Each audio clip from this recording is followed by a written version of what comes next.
자, 오늘은 우리가 함께 읽은 이 골로새서 1장 21절로 23절의 말씀을 통해서 복음의 소망에서 떠나지 말라라는 제목으로 하나님 말씀을 전하겠습니다. 사도 바울은 지난 골로새서 1장 20절에서 이렇게 말했습니다. 골로새서 1장 20절. 그분의 십자가의 피로 화평을 이루시어 만물 곧 땅에 있는 것들이나 하늘에 있는 것들이 그분으로 말미암아 자신과 화목하게 되기를 기뻐하셨기 때문이다. 자, 이 말씀에서는 예수님께서 십자가에서 흘리신 피가 화평을 이루셨다고 말씀하고 있습니다. 이 화평을 이루었다는 말은 다시 말하면 그 전에는 화평이 없었던 상태라는 것을 전제하고 있습니다. 왜 화평이 없었습니까? 바로 죄 때문이었습니다. 아담의 타락으로 인해서 이 세상에 죄와 죽음이 들어온 이후로 하나님과 이 세상의 관계는 더 이상 창조 때와 같은 평화를 누리지 못하게 되었습니다. 죄는 창조 세계의 화평과 질서를 깨뜨렸습니다. 죄로 인해서 하나님과 인간의 관계는 원수 상태가 되었고 또 인간과 인간의 관계도 원수 관계가 되었습니다.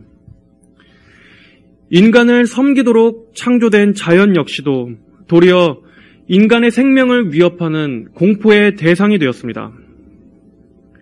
죄는 인간이 하나님과 반대편에 서서 그분께 대항하도록 만들었습니다. 하나님의 형상으로 지음받은 인간이 죄로 타락한 이후로는 하나님과 투쟁하고 하나님을 대적하는 존재로 부패해버린 것입니다. 이렇게 죄가 가져온 결과는 불화입니다. 불화. 물론 하나님께서는 여전히 만물을 다스리시는 주권자이십니다. 온 우주는 하나님의 절대 주권의 통치를 받고 있습니다. 하지만 그럼에도 여전히 이 세상은 깊은 죄의 영향 아래 지배받고 있었습니다. 이렇게 죄로 부패한 만물은 고통을 당하고 있고 회복을 필요로 합니다. 구원을 기다리고 있습니다. 자, 로마서 8장 19절에서 22절에서는 이렇게 말씀합니다.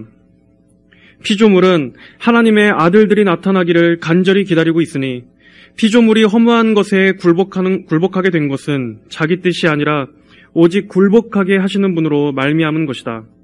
그 바라는 것은 피조물 자신도 썩어짐의 종로로 타는 데서 해방되어 하나님의 자녀들의 영광스러운 자유에 이르는 것이다. 우리는 모든 피조물이 지금까지 함께 탄식하며 함께 해산의 고통을 겪고 있다는 것을 알고 있다. 인간의 죄로 인해서 이 땅까지 함께 저주를 받았습니다. 땅만이 아니라 모든 만물이 함께 죄의 영향을 받게 되었습니다. 산사태, 쓰나미, 가뭄, 홍수, 지진, 이러한 자연재해와 또 동식물의 죽음과 부패와 소멸 같은 이 다 인간의 죄 때문에 온 피조물이 이렇게 저주의 영향을 같이 받게 된 것입니다. 하지만 이 피조세계는 고통 속에서 신음만 할 뿐 스스로를 하나님과 다시 화목하게 할 그 어떤 방법도 없었습니다. 소망이 없었습니다. 그러나 하나님께서는 하나님 편에서 만물을 다시 하나님과 화목하게 할 방편을 마련하셨습니다.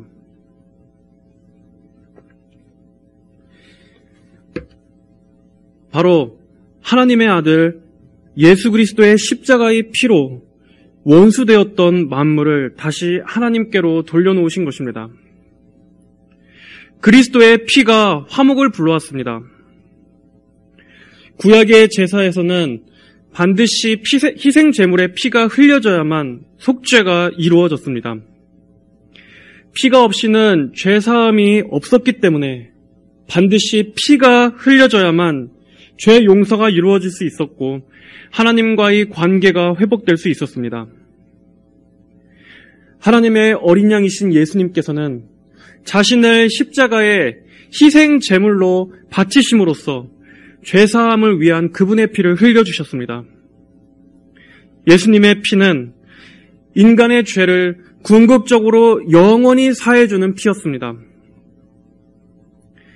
예수님의 피 흘리심으로 인해서 이제 인간을 비롯한 모든 만물은 하나님과 다시 화목하게 되는 회복의 길이 열린 것입니다. 물론 이 화목은 아직 완전히 이루어지지는 않았습니다.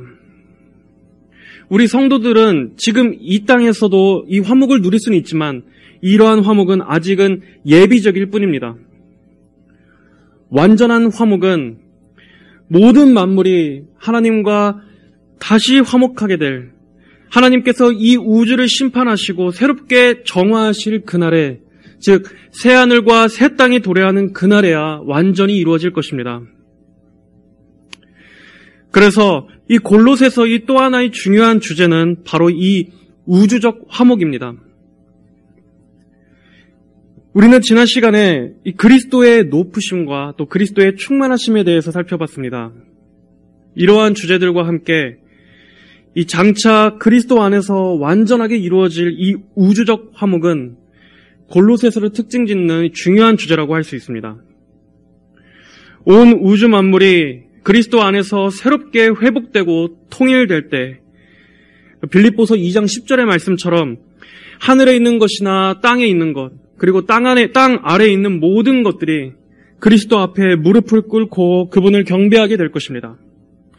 지난 20절의 말씀은 이런 내용을 다루고 있는 말씀이었습니다. 얼마나 영광스러운 장면입니까? 죄로 인해서 하나님과 원수되었던 우리 인간들, 그리고 죄 때문에 함께 탄식하고 고통받던 그 모든 만물들까지 다 그리스도 안에서 새롭게 되고 또 다시 하나님과 완전하게 화목하게 되는 것입니다. 그날에는 다시는 그 어떠한 위험도, 원수도, 대적도, 공포도 없습니다. 죽음도 부패도 없을 것입니다. 이사야 11장 6절 이하에서는 그 날에 이루어질 그 평화에 대해서 이렇게 비유적으로 표현하고 있습니다. 그때 이리가 어린 양과 함께 살고 표범이 어린 염소와 함께 누우며 송아지와 젊은 사자와 살찐 짐승이 함께 있어 어린아이가 그들을 이끌 것이다. 암소와 곰이 함께 먹으며 그것들의 새끼가 함께 누우며 사자가 소처럼 풀을 먹을 것이고 젖먹는 아이가 독사의 구멍에서 장난하며 젖된 아이가 독사의 굴에 손을 넣을 것이다. 나의 거룩한 산 모든 곳에서 해치거나 파괴하는 것이 없을 것이니 마치 물이 바다를 덮음같이 여호와의 지식이 땅에 충만할 것이기 때문이다. 하나님께서는 장차 내가 만물을 새롭게 하노라 라고 말씀하셨습니다. 바로 그날에는 하나님의 영광이 크고 충만하게 드러날 것입니다. 우리 성도들은 이 영광스러운 우주적 통치가 이루어질 그 날을 소망해야 합니다. 비록 현재는 이 땅에서 우리가 날마다 많은 죄악들을 보고 살고 있지만 하나님의 구속 계획이 완전히 성취되는 그날에는 진정한 참 평화가 올 것입니다. 우리는 바로 이러한 종말론적 소망을 가지고 살아야 합니다. 자, 이제 사도 바울은 오늘 본문인 이 21절부터 23절까지의 말씀을 통해서 하나님의 이 영광스러운 구속이 우리에게 어떻게 임했는가를 다시금 기억하도록 해주고 있습니다. 먼저 구원받기 이전에 우리가 어떤 존재인지를 말하고 또 이어서 하나님께서 우리를 구원하신 목적이 무엇인가를 말씀하고 있습니다. 그리고 마지막으로 그 목적을 위해서 우리는 어떠한 자세로 살아야 할 것인지를 당부하고 있습니다. 자, 우리 21절의 말씀을 보겠습니다. 전에 악한 행위들로 멀리 떠나 마음으로 원수가 되었던 너희를. 자, 이 21절과 22절에서 눈여겨봐야 될 중요한 단어가 있습니다. 바로 21절의 전에와 또 22절의 이제는입니다. 바울은 전에와 이제는이라는 이 두 단어를 대조하면서 예수님께서 하신 일이 우리에게 어떠한 변화를 일으켰는지를 더 분명하게 강조하고 있습니다. 우리는 그리스도를 알기 전에는 하나님과 멀리 떠나 있었지만 이제는 하나님과 가까워진 것을 넘어서 하나님의 자녀가 되었습니다. 우리는 전에 어떤 자들이었습니까? 이 지난 1장 13절에서 말씀하듯이 우리는 어둠의 권세에 사로잡혀 있던 자들이었습니다. 하나님께서는 바로 그 어둠의 권세에서 우리를 구해내셨다고 성경은 말씀합니다. 구해내셨다. 즉 구원하셨다는 말입니다. 여러분, 구원이라는 말은 건지다, 또 구조하다라는 뜻을 갖고 있지 않습니까? 즉, 우리는 건짐받고 구조받아야 할 필요성이 있던 상태였습니다. 우리는 그저 보통의 상태에서 구원받은 것이 아닙니다. 우리는 큰 재앙 중에서 구조받은 사람입니다. 그것도 이 세상의 그 어떤 재앙보다도 가장 무서운 재앙 중에 우리는 있었습니다. 바로 하나님의 진노라는 재앙이었습니다. 우리는 육신의 눈으로는 재앙을 잘 봅니다. 만약 우리가 물에 빠졌다면 또는 우리의 집에 큰 불이 났다면 우리는 재빨리 구조 요청을 했을 것입니다. 내가 지금 아주 위급한 상황에 처해 있다는 것을 알아챘을 것입니다. 하지만 우리는 그보다 더 무서운 재앙인 이 영혼의 재앙에 빠져 있었음에도 우리는 그것을 전혀 알지 못했습니다. 죄가 우리를 어둠 아래 가둬놓았기 때문이었습니다. 여러분, 어둠 속에서는 아무것도 볼 수 없습니다. 이처럼 죄의 치명적인 특징은 바로 우리를 무지의 상태에 놔둔다는 것입니다. 영적인 무지의 상태를 말입니다. 우리는 어둠의 권세에 사로잡혀 있었을 때는 몰랐습니다. 하나님이 살아계신 것도 몰랐습니다. 지옥이 있다는 것도 몰랐습니다.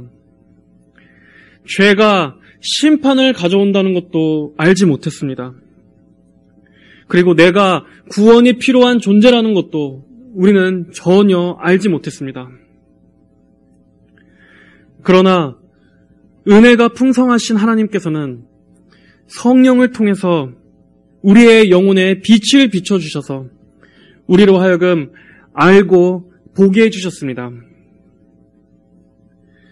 내가 하나님 앞에 얼마나 많은 죄를 지었는지, 하나님 없이 열심히 산 게 죄였다는 것을 보게 하십니다. 하나님 없이 착하게 산 게 죄였다는 것을 깨닫게 해주십니다. 하나님 없이 열심히 노력하고 하나님 없이 열심히 돈 벌고 하며 살았던 게 다 죄였구나 하는 것을 보게 해주시는 것입니다. 그리고 오직 하나님께서 보내주신 구원자 예수 그리스도만이 나의 유일한 구원이요 소망이심을, 그분을 붙잡지 않으면 구원이 없다는 것을 분명히 보게 하십니다.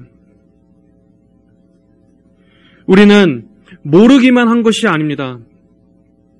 성경은 우리가 하나님을 멀리 떠나 있었다고 말씀하고 있습니다. 여기서 멀리 떠나 있었다라는 말의 정확한 뜻은 친분 관계를 끊다라는 뜻을 가지고 있습니다. 우리는 하나님과의 관계에서 끊어진 상태였습니다. 하나님 편에서 끊으신 것이 아닙니다. 우리 편에서 적극적으로 끊은 것입니다. 우리가 끊은 것입니다. 21절은 전에 우리가 악한 행위로 하나님을 떠나 있었다라고 말씀하면서 우리의 행위뿐 아니라 우리가 마음으로 하나님과 원수되었었다고 말씀합니다. 우리는 죄라고 하면 그저 우리의 행위의 죄만 생각합니다. 그렇다면 아마 이렇게 반론할 수 있지 않겠습니까? 아니요. 저는 그래도 살면서 크게 남한테 피해주는 일은 하고 살지 않았습니다. 저는 지금까지 누군가에게 악하게 대한 적도 없고 또 다른 사람에게 사기를 친 적도 없고 그래도 저는 제 나름대로 착하고 성실하게 살아왔습니다. 네, 물론 그럴 수 있습니다. 예수님을 믿지 않고서도 얼마든지 도덕적으로 깨끗하고 착하게 살아갈 수 있습니다. 그렇게 산 사람들도 많이 있습니다. 하지만 그걸 아십니까? 하나님을 적극적으로 대적하지 않아도 또 구체적으로 행동으로 나쁜 죄들을 행하고 살지 않았다 할지라도 만약 당신이 지금 예수님을 믿고 있지 않은 상태라면 당신은 지금 하나님과 원수 관계에 있다는 것을 말입니다. 21절은 전에 악한 행위들로 멀리 떠나 마음으로 원수가 되었던 너희를 이라고 말씀합니다.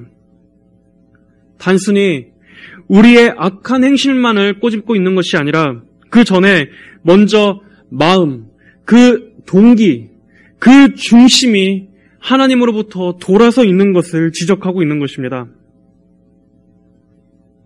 악한 행실은 단지 마음에 있는 것이 밖으로 드러난 것뿐입니다. 마음이 먼저 하나님 앞으로 돌아오지 않는다면 그는 행동으로 아무리 착하게 산다 할지라도 마음으로는 하나님과 원수된 상태라는 것이 성경이 항상 진술하고 있는 관점입니다. 이 원수라는 단어는 강한 증오심을 품고 있다는 뜻의 단어입니다.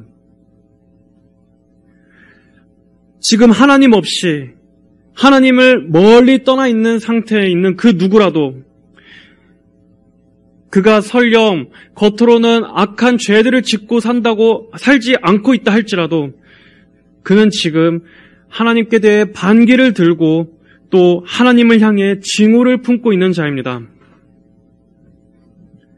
그가 기독교에 대해서 큰 반감도 없고 또 설령 예수님에 대해서 큰 거부감이 없는 자라 할지라도 그가 실상 예수님을 그의 구주로 믿고 받아들이지 않고 있다면 그것 자체가 악한 행위와 마음으로 멀리 떠나 있다는 상태라는 것입니다.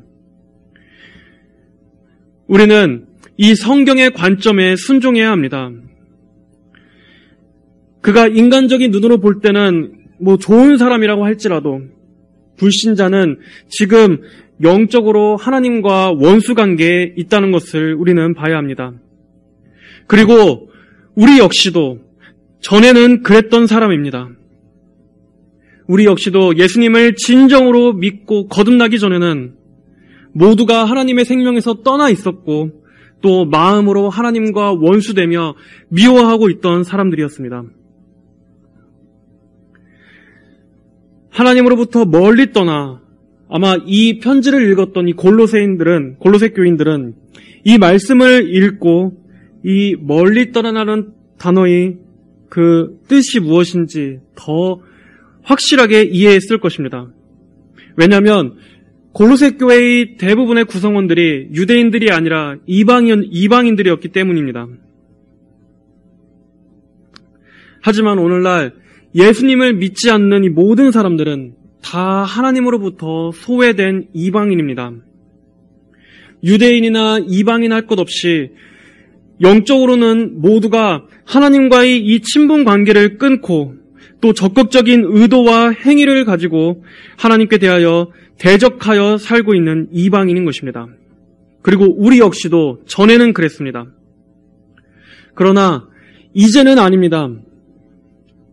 이제는 아니게 되었습니다. 내가 노력한 게 아니라 하나님께서 예수님을 통해 하신 그 일로 인해서 전에는 그랬지만 이제는 아니게 된 것입니다. 22절의 말씀을 보겠습니다. 이제는 그리스도의 죽으심으로 말미암아 이 전에와 이제는 사이에 가장 중요한 말씀이 있습니다. 이제는 그리스도의 죽으심으로 말미암아 그리스도의 죽으심으로 인하여 바로 이 가장 중요한 일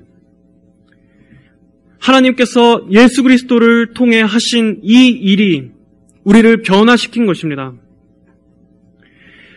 우리는 하나님으로부터 멀리 떠나서 하나님과 원수였었는데 바로 그분의 죽으심, 그 속죄가 있었기 때문에 이제 우리가 하나님과 화목하게 될 수 있었던 것입니다. 우리가 한 것이 아닙니다. 하나님께서 우리를 구원하시기 위해서 예수님을 보내주시고 그분을 십자가에 못 박으셨습니다. 우리의 죄를 대신해서 그분을 죽이시기 위해, 그리고 그분의 그 육신의 몸 안에서 우리의 죄값을 치르시기 위해 하나님 편에서 보내주신 것입니다. 또한 예수님을 믿는 믿음조차 우리 안에서 갖게 된 것이 아닙니다. 하나님께서 믿음을 선물로 주신 것입니다. 우리가 한 것이라곤 그저 악한 행위로 하나님을 멀리 떠나 등 돌린 것밖에 없습니다. 하지만 하나님께서 우리를 그 어둠에서 건져내 주셔서 예수님을 믿을 수 있는 믿음을 주시고 믿게 해주셨습니다. 그래서 구원은 전적인 하나님의 은혜입니다. 하나님께서 예수님을 통해 하신 그 구원 사역만이 우리의 구원의 근거입니다. 이러한 하나님의 속죄, 그리스도의 속죄, 이 찬송가들이 예수님의 이 속죄 사역을 얼마나 찬송하고 있습니까?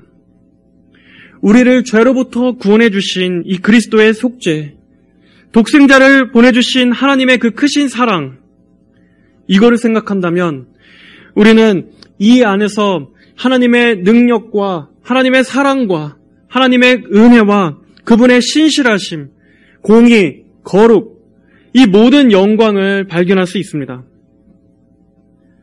성도의 기쁨의 근원이 다 이 하나님의 구원 안에 있는 것입니다. 우리는 날마다 이 구원을 생각하면서 감사와 찬양을 회복해야 합니다. 성도에게 있어서 이 예수님의 십자가 외에는 그 어떠한 자랑거리도 없습니다. 우리의 어떤 영광도 하나님께서 베풀어 주신 이 구원의 은혜에 비한다면 다 보잘것없는 것입니다. 우리가 받은 이 구원의 가치를 진정으로 알게 된다면 구원보다 더 가치 있고 감사한 것은 이 세상에 없다는 것을 진심으로 고백하게 될 것입니다. 특별히 여기서 사도 바울이 이 그분의 육신의 몸을 강조한 이유는 당시 초대교회 이단들 중에 이 십자가에 달리신 예수님이 사실은 육체가 아니라 그저 영이었을 뿐이라고 주장하는 이단들이 있었기 때문입니다. 이것을 가현설이라고 합니다. 가현설. 만약 이들의 주장을 받아들인다면 그것은 예수님의 속죄의 완전성을 거부하는 것입니다. 그렇기 때문에 이 주장은 심각한 위험을 초래하는 이단적인 주장입니다. 하지만 예수님께서는 확실히 그분의 그 육신이 십자가에 달리셨습니다. 그분의 실제 손과 발이 십자가에 못 박히시고 실제 그분의 그 육신의 몸에서 피가 흘려졌습니다. 우리의 전인적인 속죄를 위해서, 우리의 전인을 구원하시기 위해서 예수님께서 영혼과 육신 전부의 고통을 받으셨습니다. 그러므로 예수님의 죽으심과 부활 역시 명백한 것입니다. 예수님은 확실하고도 완전한 속죄를 성취하셨습니다. 우리가 마음과 생각으로 지은 죄들뿐만 아니라 우리의 영적인 죄, 그리고 우리의 몸으로 지은 죄까지 다 구속하시기 위해서, 그리고 그로 인해 받아야 할 이 육체와 영혼의 형벌 모두를 다 대속하시기 위해서 예수님께서는 우리가 받아야 할 죄값 그대로를 온전히 다 받으신 것입니다. 그러므로 우리는 우리의 전인적인 구원을 굳게 확신해도 되는 것입니다. 자, 이어서 22절 하반절에서는 말씀합니다. 너희를 거룩하고 흠이 없고 책망할 것이 없는 자들로 하나님 앞에 세우고자 하셨으니. 자, 이 말씀은 하나님께서 예수님을 통해 우리를 구원하신 목적이 무엇이었는지를 말씀하고 있습니다. 하나님께서는 우리가 하나님과의 관계를 회복하게 하신 데서 끝나신 것만이 아닙니다. 하나님은 우리가 이 땅 가운데서 점점 성화돼서 우리가 죽어 하나님 앞에 섰을 때 하나님 앞에 어떠한 흠도 없는 완전하고 깨끗한 상태로 서기를 원하십니다. 하나님께서 우리를 구원하신 목적은 이것입니다. 자, 말씀을 살펴보면 거룩하다라는 것은 하나님께 거룩하게 구별된 존재라는 것을 말합니다. 하나님께서 우리를 이 어둠의 권세에서 따로 특별히 건져내서 우리를 거룩하게 성별된 존재로 따로 떼어 구별하셨다는 것입니다. 이 구별하다, 이 거룩하다라는 것은 구약의 제사 때 하나님께 바치기 위해서 특별히 거룩하게 구별된 그 제물을 말하는 것입니다. 하나님께서 이처럼 우리를 이 죄악된 세상 가운데서 건져내 주셨으니 이제 우리는 거룩하고 성별되게 살아야 한다는 것입니다. 우리 자체를 하나님께 바쳐지는 거룩한 산 제물로서 우리의 삶 전체를 하나님께 드리는 삶을 살아야 한다는 것입니다. 그러므로 우리는 이제 더 이상 과거의 지난 죄들과 부정함 속에 머물러 있어서는 안 됩니다. 영적으로 순결하고 또 행위에 있어서도 정결하게 구별된 성도로서 살아야 합니다. 우리가 어둠에서 건짐받고 멸망할 세상에서 끄집어내진 존재라는 것을 잊지 말아야 합니다. 또한 이 흠이 없고라는 말 역시 깨끗하게 어떠한 더러움도 없이 하나님 앞에 드려지는 것을 의미합니다. 우리는 우리에게 입혀진 이 성도의 거룩한 옷, 이 흰 옷이 더럽혀지지 않도록 조심해야 합니다. 다음으로 이 책망할 것이 없다라는 말은 이 앞에 거룩하다 또 흠이 없다라는 말보다 좀 더 강한 단어입니다. 어떠한 결점이나 비난받을 것이 없이 온전하고 흠이 없는 것을 말합니다. 하나님 앞에 책망받을 것이 없는 순전한 그 길을 지키면서 마지막까지 인내하고 의의 길을 걸어가는 것입니다. 이렇게 이 거룩하고 흠이 없고 책망받을 것이 없어야 한다라는 이 말씀들은 구원받은 성도가 마땅히 걸어가야 할 이 성화의 길을 말씀하고 있습니다. 하지만 이 말씀은 그렇다고 완전 성화를 말씀하고 있는 것은 아닙니다. 완전 성화가 무엇입니까? 우리가 이 땅에서 점점 성화돼서 우리가 이 땅에서 완전한 성화를 이룰 수 있다라는 것입니다. 하지만 이 땅에서의 완전한 성화는 불가능한 것입니다. 또한 이 말씀은 우리가 구원받은 이후에 이러한 행위가 더해져야만 우리의 구원이 최종적으로 완성된다는 말도 아닙니다. 이 말씀은 우리 성도들이 하나님께서 우리를 구원하신 이 목적을 생각하며 우리의 삶의 방향을 하나님께서 기뻐하시는 뜻을 추구하며 더욱더 거룩을 위해서 힘써야 하는 것이 마땅하다라는 뜻입니다. 비록 우리는 그럼에도 계속 실패하고 계속 넘어지겠지만 우리는 이 성화에 우리의 힘을 써야 합니다. 구원은 전적인 하나님의 은혜이지만 성화는 우리가 힘을 써야 하는 것입니다. 하지만 감사한 것은 이 성화의 싸움에 우리가 혼자 분투하는 것이 아니라는 사실입니다. 22절의 하반절에서는 이렇게 말씀합니다. 너희를 거룩하고 흠이 없고 책망할 것이 없는 자들로 하나님 앞에 세우고자 하셨으니 이 말씀에서는 하나님의 작정과 목적을 암시하고 있습니다. 하나님께서 우리를 이러한 목적을 염두에 두시고 하나님께서 계획하시고 작정하시며 하나님께서 결정하셨다는 것을 의미하고 있습니다. 그리고 하나님께서 목적하신 것은 하나님께서 이루십니다. 하나님께로 하시기로 작정하시면 결코 실패할 수 없는 것입니다. 그러므로 성화의 과정 역시도 하나님께서 우리를 도우시며 이끄시는 것입니다. 고린도전서 1장 8절에서는 말씀합니다. 주께서 너희를 우리 주 예수 그리스도의 날에 책망받을 것이 없도록 끝까지 견고하게 하실 것이다. 주께서 끝까지 견고하게 하실 것이다. 우리가 성화의 주체, 우리의 성화의 주체도 우리가 아니라 하나님께서 우리를 견고하게 붙잡고 이끌어가는 것입니다. 주님께서 주님의 손이 우리를 붙잡고 끝까지 함께 가시겠다는 것입니다. 또 빌립보서 1장 6절에서는 어떻게 말씀하고 있습니까? 나는 너희 가운데서 선한 일을 시작하신 분께서 그리스도 예수님의 날까지 이루실 것을 확신한다. 너희 가운데 선한 일을 시작하신 분께서 그리스도의 예수님의 날까지 이루실 것을 확신한다. 하나님께서 우리 안에서 어떤 일을 시작하셨다면 우리의 최종적인 구원까지 하나님께서 끝까지 우리를 견고하게 붙잡아 주실 것입니다. 하나님께서 시작하시고 하나님께서 완성해 주실 것입니다. 그러므로 우리는 우리의 구원이 예수님 안에서 끝까지 안전할 것임을 믿음으로 바라볼 수 있습니다. 성도의 견인교리가 바로 여기에서 나온 것입니다. 때때로 우리가 넘어지고 실패해도 하나님의 예정과 신실하심이 바로 이 구원을 완성하실 것이기 때문에 우리는 다시금 일어설 수 있습니다.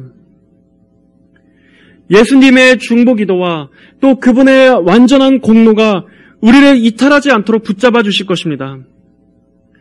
또 내주하시는 성령님께서 우리를 끝까지 인도해 주실 것이기 때문에 성도는 결코 실패할 수 없습니다. 바로 하나님께서 우리를 이러한 모습으로 하나님 앞에 세우시기로 작정하셨기 때문에 하나님의 이 확고한 의지가 우리를 결국 승리에 도달하도록 확실히 인도하실 것입니다. 이 땅에서 비록 우리는 끝까지 흠이 많고 끝까지 부족한 상태로 생을 마치게 될 것입니다. 우리는 완전히 거룩하지는 못한 상태로 주님을 보게 될 것입니다. 그럼에도 우리가 하나님 앞에 가게 되었을 때 하나님께서는 우리를 영광의 상태로 변화시켜 주실 것입니다. 그때는 지금처럼 이런 부족한 모습이 아닌 진정으로 부끄럼 없는 환하게 빛나는 거룩한 모습으로 주님을 보게 될 것입니다. 자신의 죄로 인해서 오늘도 탄식하는 성도분들이 있다면 지금 그 탄식과 눈물도 천국에서는 그치게 될 것이라는 그 소망으로 인해서 힘을 얻게 되시기를 바랍니다. 자, 이제 마지막 23절의 말씀을 보겠습니다. 만일 너희가 믿음에 거하고 튼튼한 터 위에 굳게 서서 너희가 들은 복음의 소망에서 떠나지 않으면 그렇게 될 것이다. 복음은 천하 모든 피조물에게 선포되었고 나 바울은 이 복음의 일꾼이 되었다. 사도 바울은 이제 구원을 받은 우리가 특별히 유념해야 할 자세에 대해서 말합니다. 바울은 골로새 교회 성도들에게 믿음에 거하고 튼튼한 터 위에 굳게 서라라고 말합니다. 왜냐하면 당시 골로새 교회를 위협하던 이단들이 존재했었기 때문입니다. 그들은 골로새 교회 성도들이 원래 서 있던 그 믿음의 터를 흔들고 또 그들에게 그들이 원래 믿고 있던 그 진리에 다른 것들을 추가해서 전하기 시작했습니다. 그들의 그러한 가르침에 귀를 기울이고 또 그런 가르침이 교회 안으로 들어오기 시작하면 성도들의 믿음이 흔들리기 시작하는 것은 당연한 것입니다. 그렇기 때문에 바울은 더욱더 골로새 성도들이 더욱더 분명한 진리 안에 확고하게 서 있어야 한다는 것을 강조하고 있습니다. 예수님께서는 좁은 문이 아니라 좁은 길도 함께 말씀하셨습니다. 좁은 문이 구원이라면 좁은 길은 구원받은 이후에 우리의 믿음을 지키는 구원받은 이후의 삶을 포함한다고 볼 수 있습니다. 이 믿음의 삶은 매일매일이 치열한 전쟁과도 같습니다. 그리고 특별히 우리가 믿는 이 진리를 고수하는 데 있어서 그렇습니다. 우리는 구원받은 이후에 우리가 믿는 이 믿음을 굳게 지켜야 합니다. 바울은 먼저 믿음에 거하라고 말합니다. 여기서는 믿음에 거하고 튼튼한 터 위에 굳게 서라 하는 이게 둘이 서로 분리되는 것처럼 말씀하고 있지만 원래 원문에는 이 권면은 하나로 연결되어 있는 말씀입니다. 그래서 원래대로라면 이렇게 말할 수 있습니다. 너희가 튼튼한 터 위에서 확고한 상태로 계속 믿음에 머물러 있으면 너희가 튼튼한 터 위에서 확고한 상태로 계속 믿음에 머물러 있으면 여기서 믿음에 거한다. 이 거한다라는 것은 어떤 장소에 계속해서 머물러 있는 것을 강조하는 말입니다. 즉 너희가 이 믿음 안에 계속해서 머물러 있어야 한다라고 말씀하는 것입니다. 여러분, 우리 성도들이 믿음에서 떠나려면 어떻게 해야 되는지 아십니까? 그냥 가만히 있으면 됩니다. 우리는 특별히 우리가 믿음에서 떠나기 위해서 어떤 특별한 노력을 기울일 필요가 없습니다. 우리는 그냥 가만히 있으면, 그냥 아무것도 하지 않고 어떤 노력도 기울이지 않고 가만히 있으면 저절로 우리는 믿음에서 떠나게 되고 우리의 믿음이 식어지게 되는 것입니다. 우리가 신앙생활을 하면서 잠시라도 방심하고 그래서 이렇게 게으르고 태만하게 되면 우리의 본성은 언제라도 이 믿음 안에 굳게 머물기보다는 이 믿음에서 이탈해서 다시 세상의 넓은 길로 가고자 하는 본성이 있습니다. 그러므로 이 믿음에 거하라. 이 말씀은 아주 단순한 권면 같지만 우리가 항상 기억해야 합니다. 내가 언제라도 이 믿음에서 쉽게 떠나갈 수 있는 존재라는 것을 늘 의식하고 이 믿음에서 떠나지 않도록 우리의 마음을 늘 고정해야 하는 것입니다. 다음으로 이 튼튼한 터 위에 굳게 서라는 것은 바로 우리가 배운 이 진리 위에 우리의 믿음을 세우라는 것입니다. 히브리서 2장 1절은 말씀합니다. 그러므로 우리는 우리가 들은 것이 흘러 떠내려가지 않도록 더욱 철저히 조심해야 한다. 마치 건물을 세우기 전에 먼저 그 기초 공사, 그 토대부터 튼튼하게 세워야 하는 것처럼 우리는 우리의 믿음을 바른 진리, 바른 교리, 하나님을 아는 바른 성경적 지식 위에 견고하게 뿌리를 박아야 합니다. 그럴 때만이 우리는 흔들리지 않을 수 있습니다. 그 어떤 이단이 미혹한다 할지라도 우리가 먼저 바른 진리 또 바른 교리의 토대 위에 이 터 위에 신앙을 세운다면 우리의 믿음은 흔들리지 않고 쉽게 미혹되지 않을 수 있습니다. 하지만 그것만으로는 안 됩니다. 단순히 바른 교리를 아는 것만으로는 완벽한 것은 아닙니다. 중요한 것은 우리의 가장 궁극적인 토대, 바로 예수 그리스도라는 이 반석 위에 우리의 믿음이 세워져 있어야 합니다. 고린도전서 3장 11절은 말씀합니다. 아무도 이미 놓여진 이 기초, 곧 예수 그리스도 외에는 다른 기초를 놓을 수 없다. 우리가 교회의 기둥과 터가 되시는 이 예수님을 우리의 믿음의 확실한 기초로 삼는다면 골로새 교회를 위협하던 이런 이단들, 그리스도 외에 다른 어떠한 무언가가 더 필요하다고 주장하는 이런 이단들에게 우리는 속지 않을 수 있을 것입니다. 자, 이어서 바울은 복음의 소망에서 떠나지 말 것을 권면합니다. 만약 우리가 예수 그리스도라는 이 반석 위에 서 있지 못하고 또 바른 교리에 확고하게 서 있지 못하고 또 우리가 그 믿음 안에 확실히 거하지 않는다면 당연히 복음의 소망도 가질 수가 없을 것입니다. 명확히 알지 못한다면 명확히 알지 못하는 그 대상에 대한 확고한 소망도 가질 수가 없습니다. 자신 안에 분명한 진리가 없는데 어떻게 거기에서 분명한 소망이 나올 수 있겠습니까? 골로새 교인들은 이단들의 미혹으로 인해서 그들이 믿고 있었던 그 진리의 기초가 흔들렸던 것으로 보입니다. 그러므로 우선 그들이 에바브라를 통해서 들었던 그 처음의 그 복음 진리를 다시 한번 명확하게 붙잡고 결코 복음의 소망에서 떠나지 말아야 할 것을 바울은 당부하고 있습니다. 이 복음의 소망은 성도에게 있어서 절대적으로 중요한 것입니다. 이 땅에서 우리 성도들이 겪는 이 현실적인 어려움, 또 수많은 고통 속에서 무엇이 우리에게 진정한 위로를 줄 수 있겠습니까? 무엇이 우리에게 정말 소망이 되어줄 수 있겠습니까?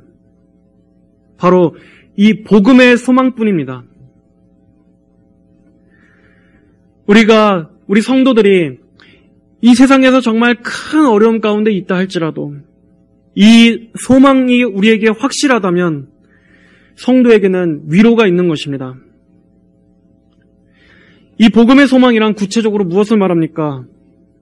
먼저 우리는 이 완전한 구원에 대한 소망, 즉 견인에 대한 소망을 가지고 있어야 합니다. 우리의 구원이 완성될 것이라는 그 소망을 가지고 있어야 합니다.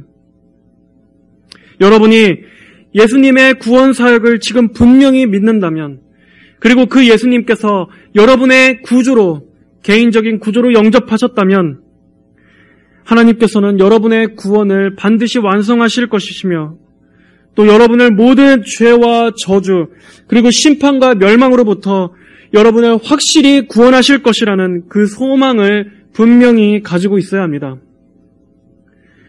이제는 그 어떠한 어둠의 권세도 다시 여러분을 사로잡을 수 없을 것이며 여러분이 하나님께 완전히 속해 있다는 그것을 통해서 여러분은 소망을 가져야 합니다. 여러분이 예수님을 통해서 하나님의 가족 안으로 완전히 들어왔다면 이제 여러분을 하나님의 그 가족으로부터 끊어낼 수 있는 것은 아무것도 없다는 것을 믿으시기를 바랍니다. 요한복음 10장 27절로 28절에 내 양들은 내 목소리를 들으며 나는 그들을 알고 그들은 나를 따른다. 내가 그들에게 영생을 주니 그들은 영원히 멸망하지 않을 것이며 또 아무도 그들을 내 손에서 빼앗아갈 수 없을 것이다. 여러분의 모든 신앙의 길을 하나님께서 지켜주시고 하나님께서 끝까지 보존해 주실 것을 믿으십시오. 하나님의 작정이 결코 실패하지 않을 것을 바라보십시오. 이것이 여러분이 가져야 할 복음의 소망입니다. 그리고 이것이 성도 여러분들에게 큰 힘을 줄 것입니다. 또한 여러분은 재림의 소망에서 떠나지 말아야 합니다. 예수님께서는 반드시 오실 것이며 그분은 속히 오실 것입니다. 그렇다면 여러분은 더욱더 이 복음의 소망, 이 재림의 소망에서 떠나서는 안 됩니다. 오히려 그 날이 가까이 다가올수록 여러분은 더욱더 준비하고 더욱더 깨어 있어야 합니다. 더욱더 고대하며 바라봐야 합니다. 데살로니가 전서 5장 4절부터 9절까지에서는 이렇게 말씀합니다. 그러나 형제들아, 너희는 어두움에 있지 않으므로 그 날이 도둑같이 너희에게 이르지 않을 것이니 너희는 모두 빛의 아들들이며 낮의 아들들이기 때문이다. 우리는 밤이나 어두움에 속하지 않았다. 그러므로 우리는 다른 이들처럼 잠자지 말고 오직 깨어서 정신을 차리자. 자는 자들은 밤에 자고 취하는 자들은 밤에 취한다. 그러나 우리는 낮에 속하였으니 정신을 차리고 믿음과 사랑의 가슴마기를 붙이고 구원의 소망의 투구를 쓰자. 하나님께서 우리를 세우신 것은 진노를 받게 하기 위해서가 아니라 우리 주 예수 그리스도로 말미암아 구원을 받게 하려는 것이다. 성도 여러분, 지금은 진리의 허리띠를 졸라매야 할 때입니다. 여러분에게 주신 그 복음의 소망을 더욱더 붙잡아야 할 때입니다. 깨어 여러분의 등불에 기름을 준비해야 할 때입니다. 세상이 어두워져 갈수록 빛의 아들들인 우리 모든 성도들은 더욱더 깨어 있도록 합시다. 하나님께서는 오늘의 이 말씀을 통해서 여러분이 믿음에 거하며 또 그리스도라는 반석 위에 굳게 서시기를 원하십니다. 복음의 소망을 더욱더 확실히 붙잡고 이 마지막 때를 사시기를 원하십니다. 우리가 이 세상의 헛된 영광, 또 우리의 모든 시야를 이 세상만 바라보는 것이 아니라 우리에게 주어진 이 영광스러운 복음의 소망을 바라보며 장차 하나님 앞에 거룩하고 흠이 없고 책망받을 것이 없는 자로 서는 이 목적을 바라보며 달려가시기를 하나님께서는 여러분에게 원하십니다. 성도 여러분, 우리에게 주신 이 귀한 소망과 진리의 말씀에서 절대 떠나지 마시기를 당부드립니다. 이 믿음 안에 여러분의 믿음의 닻을 무겁게 내리시기를 바랍니다. 여러분에게 행하신, 그리스도를 통해서 행하신 그 구원은 하나님께서 완성하실 것입니다. 하나님의 열심이 여러분의 승리를 끝까지 보장하실 것입니다. 그리고 그 소망을 주신 분은 하나님이십니다. 그 하나님은 약속하신 대로 성취하시는 분이시며 자신이 말씀하신 그 약속을 성취하시고 이루시는 신실하신 하나님이심을 믿으시기를 바랍니다.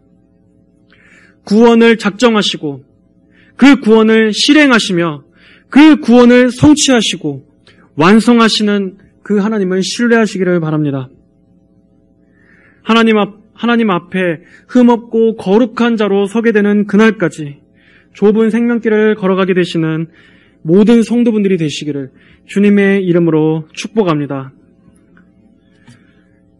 다 함께 기도하겠습니다.